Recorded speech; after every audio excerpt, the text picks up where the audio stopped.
Ah oui, merci. Nabana Mboka nous surtout boza connecté partout boza la biso sur Tindika chaîne pesa kabino ben info pesa actualité surtout ça ko le kanamboka na biso. En tout cas nazana esenga kozala vraiment nabino ensemble boza connecté boza la biso na ba province Kolobate bande ko Lubumbashi ba message toujours ko koma bande ko Boma bande ko ya Goma partout boza komela biso tina ba kisangani botala ka Tindika libanda kutu ya Mboka Kolobate bande ko ya diaspora otoke Maroc Tunisie tina ba Algérie tout bokomaka to côté sur Europe kuna miti na États-Unis boza ebele bozo tala biso Canada Autriche vraiment bon messana ko za ba information na ba détail na ba précision a wana kata Tindika merci à Refek Isombe merci à Papi Kelly merci à Melise Matondo merci na bana mboka nyoso boza ebele bozo tala biso bobi ke no awa nde bozo ka ba information na ba détail nyoso na ba précision a vraiment rumeur za la trotter a pas to pesa makamu ndenge za ko kende actualité ça dominé par rapport ya ambassadeur italien oboti ko bomaye awa na Goma oti ko kufa yango loto loki mona Emmanuel Chibambe oaza communicateur ya IDPS to koswana par rapport ya Morwana to moni ba tendance ba position ko ba mebele par rapport ya Morwana ba baza ko interpréter makambo bele c'est mo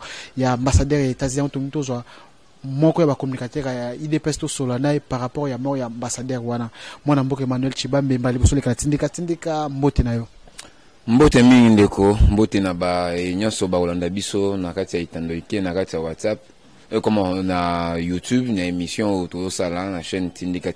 Merci pour l'invitation. Je pense que l'émission est les Kamalam. L'émission est les Kamalam. Bonne avant son ami bana mboka surtout na émission surtout na kaka santé ya Congo ta caractère politique aux hommes la santé à Congo ça ndenge chose ala ki mutu. Santé à Congo, le Congo va mieux qu'il y a 60 ans actuellement. Dans le Baké depuis Tozoa, depuis les pandans, Mboka Pena, et Zaki Mbilinga. Vous comprenez? Tu as 32 ans président Mobutu, tu as eu surtout, Mboka Zalaka. Mboka Zalaki à Lambo, Nebalobaka, Yako Bamba, Ndeko Laurent Désiré Kabila, tu connais ça qui est vraiment un libérateur, il a enfoncé encore le clou. Au moment tant qu'il y a l'ongwe, basali makita qui va bomaya longa pour que ya ko améliorer nzo kande o ya bomaki wana ba o ba bomaki ba kanisa ki mambo isimba ba o ba remplacer après liwana ba yeli sous zombo donc non seulement ba fonçant sous dans le précipice mais ba yeli sous zombo mboka ko pesa on ba pardon to comme sous occupation. Heureusement nzamba yiko le bana mboka ko la biso ba congolais mikolo nyoso to kufi bande ko ngai ba kufi mingi lelo kutu eza mukolo ndeko na moko muninga moko na yebaki place to sala mwa masano ya taekwondo ndeko na ngai Rossi Mukendi boyebi ndenge régime passé nde ba bomaka ye ozomona activiste à droit de l'homme donc to bundi makasi ba makila na bango etangi pour que lomboko ezwa bonsomi nzamba bikolela ba congolais apesi biso mwana mboka Félix Antoine Tshisekedi Tshilombo o ngana benga Moïse aye ko sauver Congo yango wana dans le baïté santé en Mboka depuis prise à pouvoir par le chef de l'État actuel Félix Antoine Tshisekedi na moni bina ki Mboka pena ekomi ko zo mwa paiement ma souffle ça il 2 ans à Pamba na moni bina ki Mboka ekomi ko zonga pena ndenge ezalaka Mboka donc na yebi tito comme na 5e année 2e mandat to zo pena ascension moko ma fulgurante mwana Mboka Emmanuel Chibambe tozonga lo pesi ba détails surtout ndenge Mboka ezalaki Mboka ekomi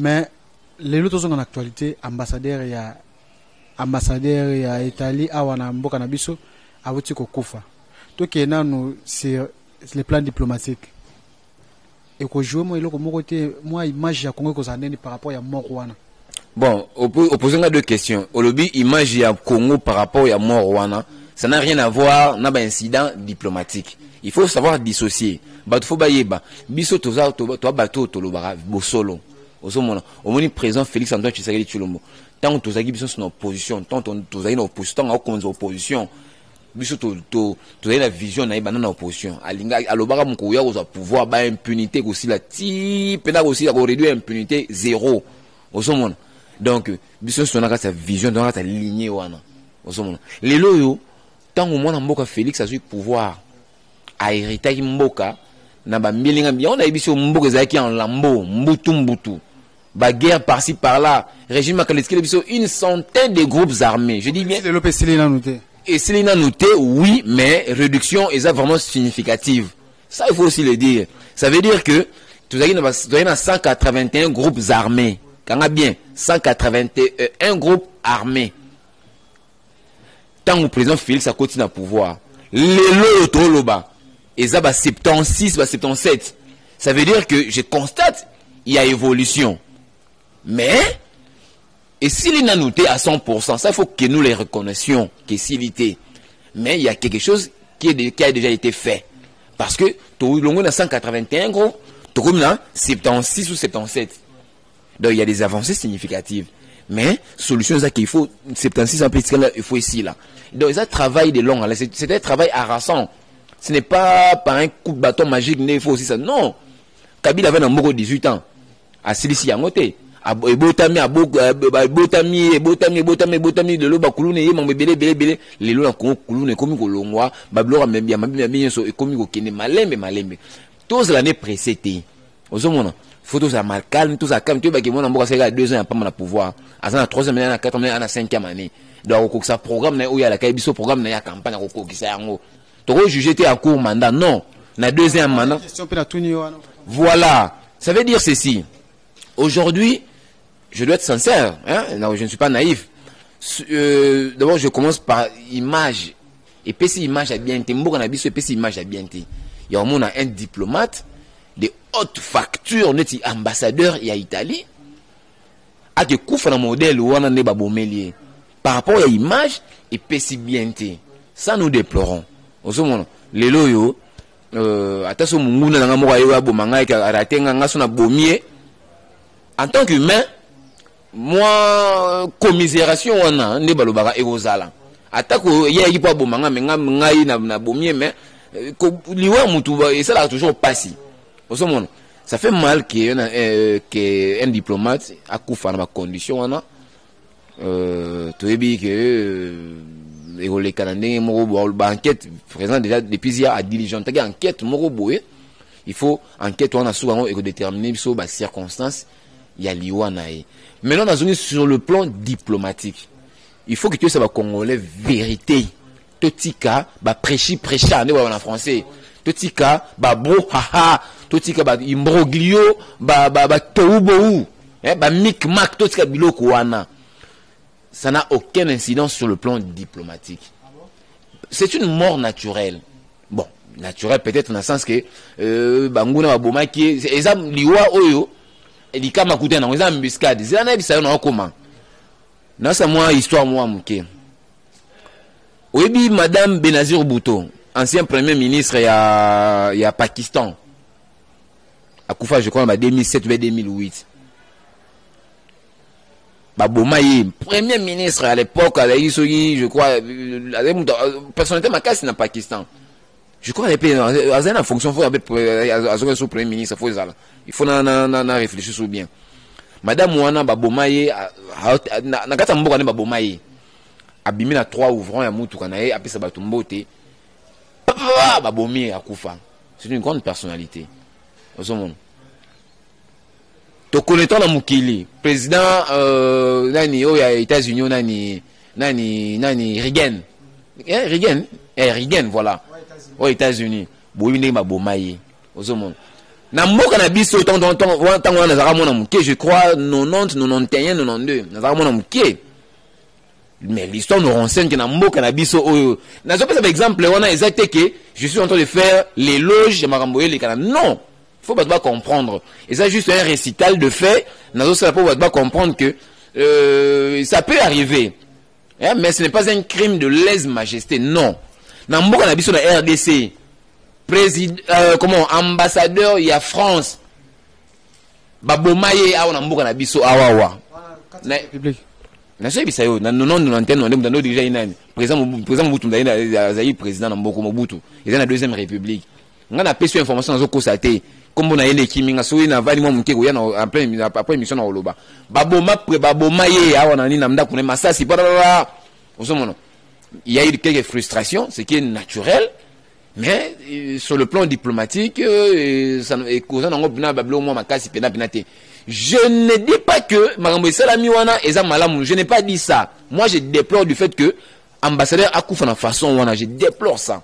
et puis bon enquête on a il faut insécurité contrôle non mboka partie est wana to bien partie est ces zone mo à conflit on a partie wana to perdre ba compatriotes ne souvenez belé souviens-toi souvenez-vous mon mboka nani général wa kufa nani Mamadou Ndala ba général Baouma ba te belé ba kufa kuna ba bouja ma belé te belé sans compter soldat se belé au ba défendre mboka nuit et jour au ba kufa kuna secteur on a le régime autour longa il ne faut pas que nous voyons maladroitement nos faces il faut la vérité la population voilà na biso chaîne na yo o tindika tala mara mingi ezana poto ezala awa il faut la vérité régime passé au ba longa qui régime Kabila kabilistique tout ça FCC le régime AFDEL FCC PPRD bango ndi bato ba ila sosi ba moto vivre le bango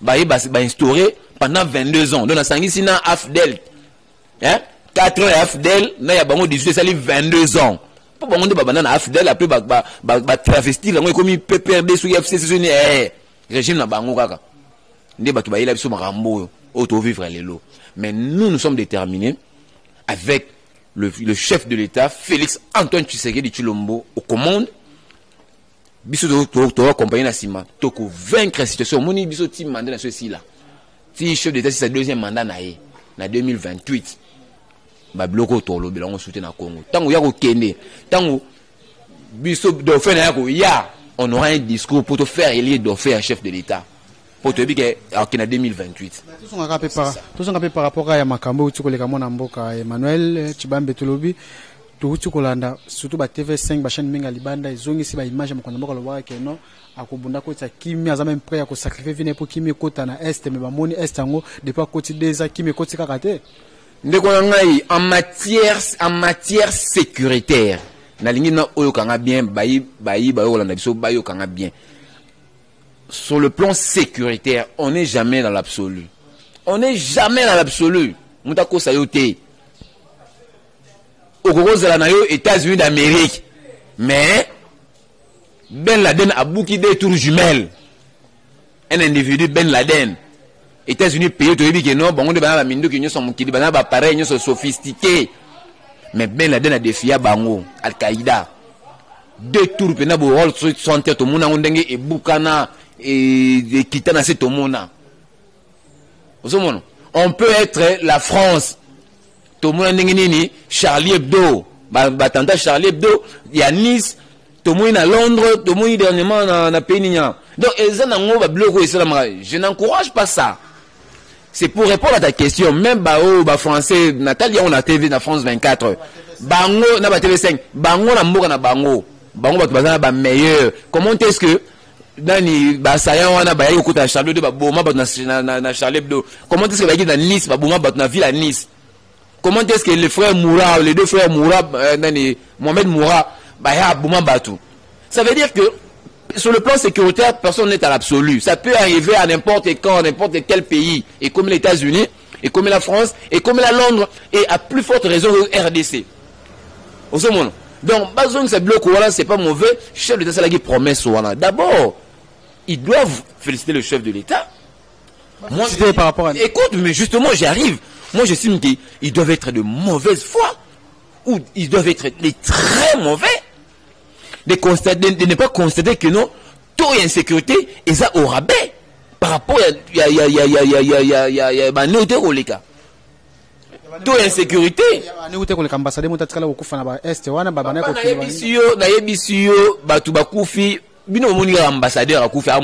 Je déplore. Et bon, Congolais, est-ce que ma vie à Congolais, moi je préfère préserver vie à ma compatriote Nangai. Ou est-ce qu'on a en tant que Congolais? Moi, écoute, je t'ai dit, cher ami, moi, Emmanuel Tshibambe, moi, étant un homme de gauche, la masse populaire m'intéresse. Ça veut dire que moi, je vois la vie de mes compatriotes. Au bas, Koufa Mikolo, n'y sur la Est. Pour les bases, le Bélangoté. Ce que je vais dramatiser parce que, ambassadeur, il y a pays mon étranger. Tant on déplore que non, basunga moi la mboka Félix Antoine Tshisekedi Tshilombo, ba pesi makoko elongo bami. bapesa moyen le ngobami azo lo bango diplomatie azo ko activer ngo air nyonso pour que a luka solution ba guerre ici la kuna bazoli ngoro ka été siko mona mboka ya Italie wala kufi moi ke ba faut pesa mona mboka fait tu serais des raisons mona mboka Manuel Chibambe ozo défendre mboka mboka zolo bano mais mboka mboka za na besoin que investisseur ba ya awa est-ce que investisseur ba ko banga te pona climat ndeko na ngai te ndeko ezate na défendre mboka mboka non naza ko lo makambo yo eza noir sur blanc.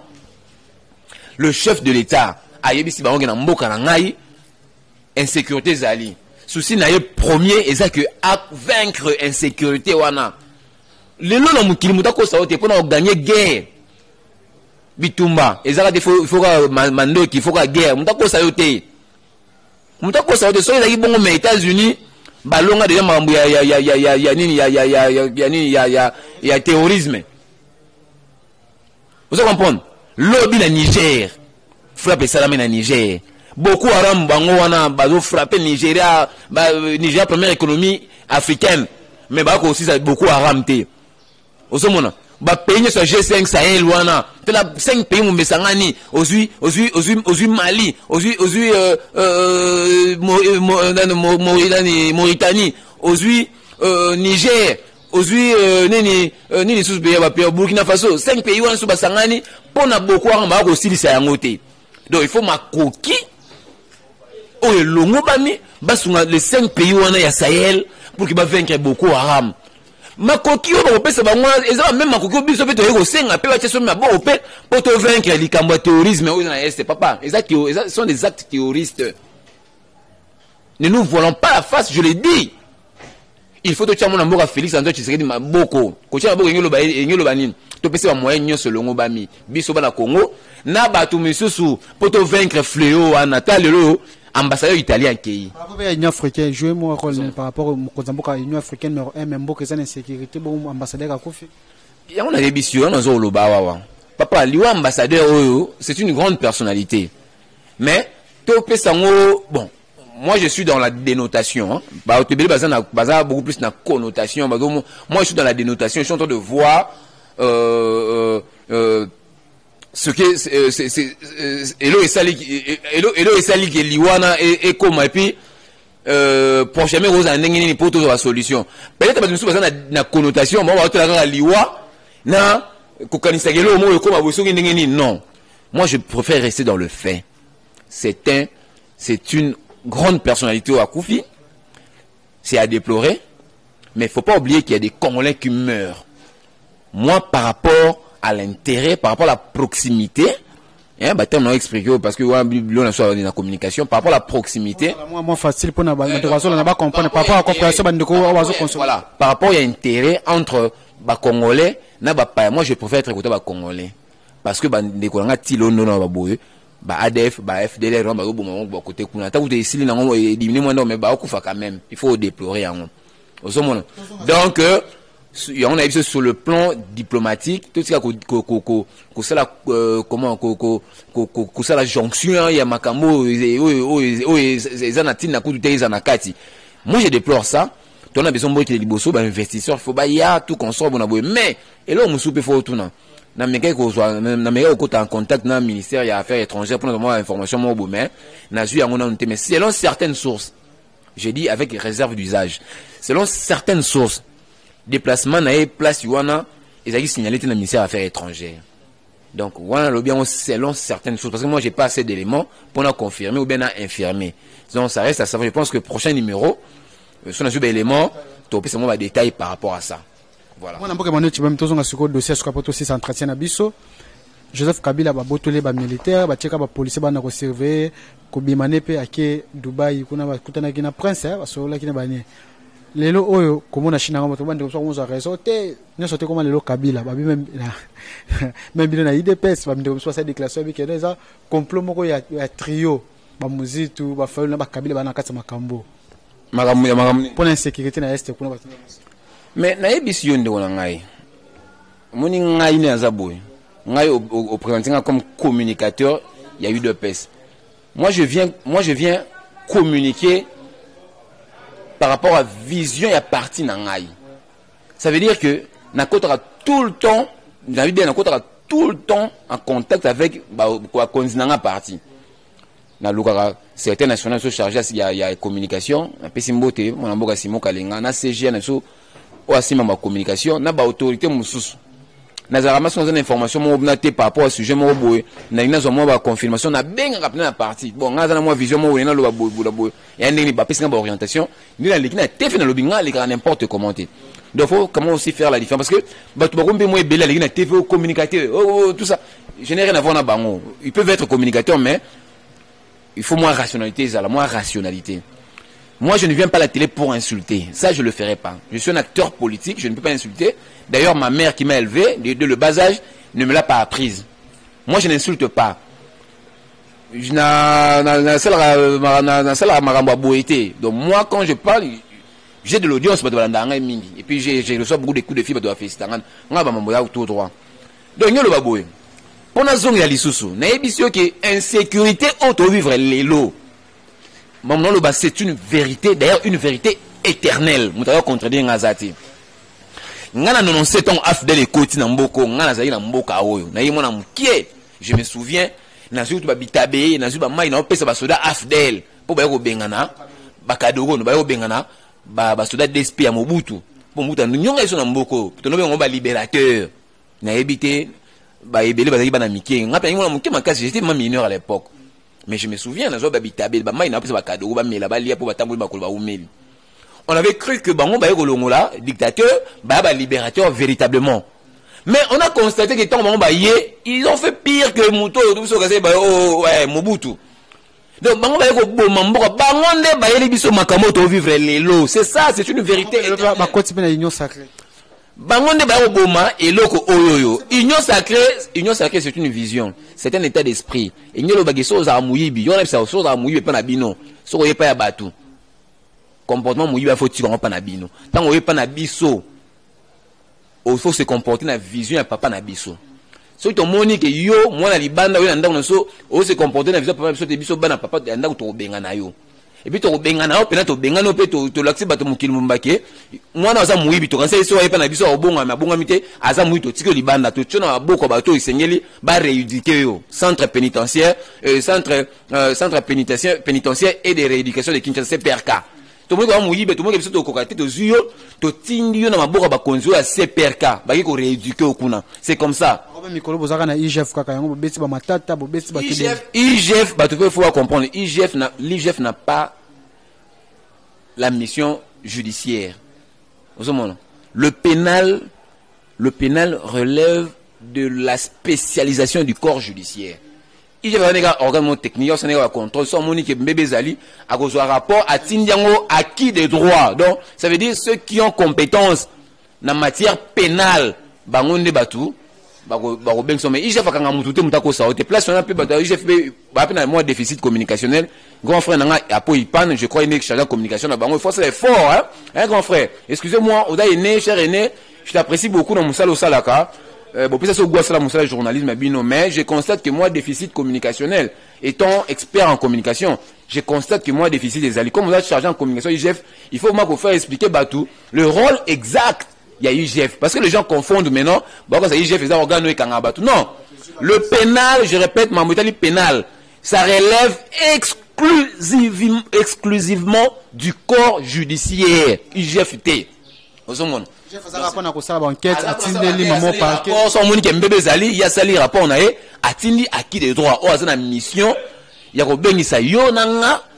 Soto Bugi Mibeko, pour Ayo Kabiso, Assam Bisayo, pour appeler sa bambano bien. Asala o ya sengeli pour embarrassement mbeba e yati mwana mboka Manuel Chibambe to komina suka entretien na biso mbali bosole kana tindika mais ezamba la suka te to kozonga suto kozo na ba actualité ko zalebele message suko kopesa ba congolais bazotela biso na minute yo message sur eza na yipsi ba congolais surtout il faut faire confiance na chef de l'état premier ministre abanida ko consulter lelo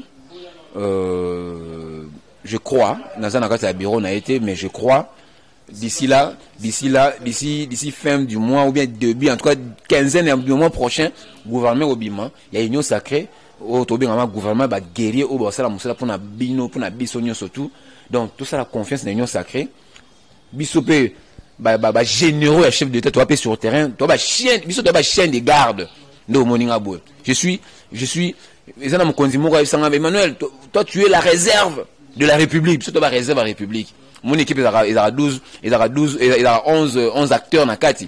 Mais on appelle ba réserve bazali biso to ba réel. Surtout surtout mon équipe mbebe zali biso mo tozi makambo tozi na makambo venant mettre kosi pe to sa pe boulot to chip to barki pe bi na filet to gagner pe to super coup. Donc nous sommes des chiens de garde, il y a union sacrée. Donc il y aura pas d'aventure place Yuana. Tu peux dire des amours na buzoba donc to lingi buzoba te. Donc on fait confiance au Premier ministre qui a été nommé par le chef de l'État. C'est un guerrier qui est plutôt composé gouvernement puis guerrier calamité côté service pour esunga et c'est la musala peuple congolais a trouvé par naé na mandat à Félix Antoine Tshisekedi Tshilombo au s'achever en 2023 pour que tout ce soit ma casse il y a que deuxième mandat c'est 2028. Donc il y a moi tout ça la confiance et puis na pesi ba konzanga nyo surtout à parti na pesi président Jean-Marc Kabunda Mbote félicitations. Premier vice-président de l'Assemblée nationale, à la caille bango abina kei mena keta lo bango ba do munare lo wanti ba munare lo ba no muna ne jama ka muneti mutu ba ba bo na kei mena kete yango elaxi yango approuvé ba tout lo baka za na raison. Donc a zongi na avec force na PCP Augustin Kabou ya Chilumba mon abouté c'est jeune abisso vaillant bagarreur combattant à première heure et puis na PCI ba continuer sur le docteur Emmanuel Dio président sur Ligue des jeunes président Jacob Béa soda de soda na pisa master ngani so ba mokato héritier ba seba ba master surtout ça isanga ba Hervé Mulumba ba Eli ba Tabita comment bazé belé ta musu ba comme okimanga donc bino na pisa no mbote. Merci beaucoup. Numéro contact nanga eza plus 243 81 40 50 220. On a un numéro contact nanga vous m'appelez bozonga imoko. En tout cas, merci na bandeko tu botala kibiso na tindika bo s'abonner ba numéro za affiché wana bo benga mbala sima na invité mususu na tikibino. Ciao.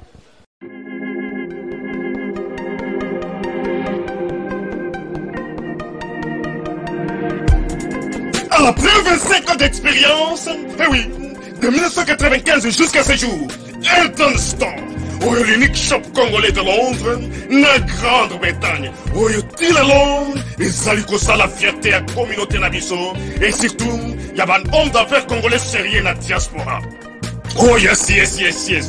C'est créé Elton Store et Zali Kakamoko, le sérieux, à quel na service qui toko na ba client na ye.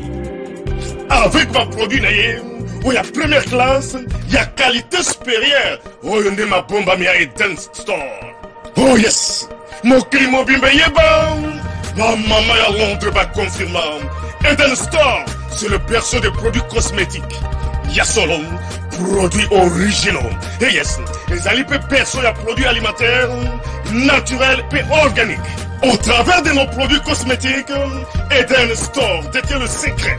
Secret ya solo, où ya poso ya maman moi c'est qui toko. Poso ya moi so penza basali kolula, poso ya moi so mobala kotala ya lembate. Poso so ko tamboli masanga sima. Eh oui, yango ne ba produire zo tekama na kati Eden Store. Na ba produit alimentaire, où ya Eden Store, yango de secret ya cuisine ya maman congolaise. Eh oui, nyonso ko se pensa mobali na yo ezali. Pondu, matembele, ngai, ndole, fumbwa, ndunda, bilembwe, oyo nyonso penza, oyo kobonga pona cuisine na ezali. Oh yes. Olingi mobali na yo asepela na yo libela na libela. Olingi mobali na yo atala kayo lokola mwasi azali kolula sika. Oh yes. Olingi mobali na sisa biloko nyonso tiela kaye na mesa. Secret zali kaka moko. Eden Store.